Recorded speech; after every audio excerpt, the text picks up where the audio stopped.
The financial lingo rarely lets the outsiders understand plainly how markets function. Most of the terms used are abstract, complex ones, and sound unreal to most people. It is hard today to explain why it is so important to own physical gold in the actual context, and why the spot price doesn't matter that much in determining the real value of gold without being aware of certain key elements moving the gold market.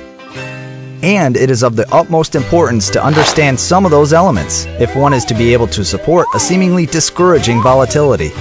Thus, we will try to explain the situation by making a historical parallel with the Titanic shipwreck. You're on board the Titanic. It just hit the iceberg, and it's going to sink. Not all passengers are aware of it, except you and a few others who have the technical know-how to know that the ship cannot be repaired and that it will sink.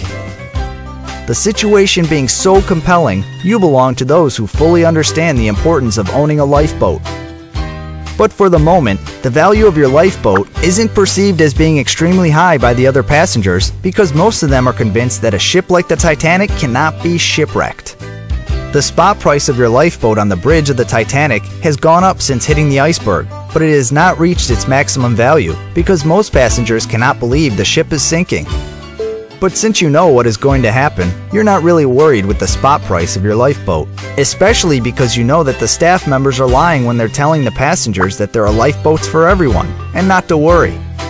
By telling passengers there are enough lifeboats for everyone, the staff members contribute to keeping the price of your own physical lifeboat low.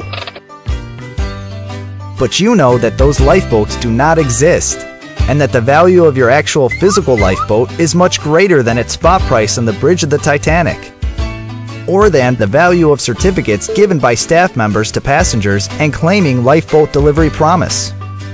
The spot price of your lifeboat on the bridge of the Titanic does not reflect its real value, but you know that. In time, its value will explode to the upside. The staff members are manipulating the price of the lifeboats by creating an offer of virtual lifeboats that do not exist. As the owner of a real lifeboat, you aren't that much worried about the manipulation because you know it will cease when all the passengers try to get their hands on a real lifeboat. On the other hand, knowing the reality of the lies of the staff members and not trusting them since the crash, you're not going to let them keep an eye on your lifeboat for you, because they just might have promised it to many other passengers, and thus they might not be able to deliver it to you when you need it. The staff members are trying desperately to avoid a movement of panic, and they're trying to control the situation by influencing the price of the only asset that has real value on the bridge of the Titanic, the one that will make you survive the shipwreck.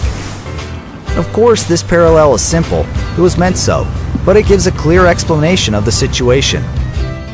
Note that all the staff members own lifeboats since the crash.